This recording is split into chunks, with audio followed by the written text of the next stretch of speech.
அத்தனை செல்வமும் உன்னிடத்தில் நான் பிச்சைக்கு செல்வது எவ்விடத்தில் வெறும் பாத்திரம் உள்ளது என்னிடத்தில் அதன் சூத்திரமோ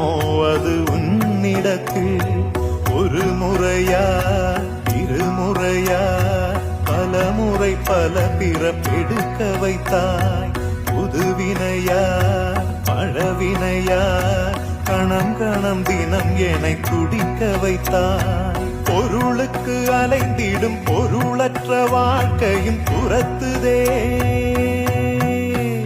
உன் அருள் அருள் அருள் என்று அலைகின்ற மனம் இன்று பிதற்றுதே அருள் விழியால் நோக்குவாய் மலர்பதத்தால் தாங்குவாய் உன் திருக்கரம் என்னை அரவணைக்குனதருள்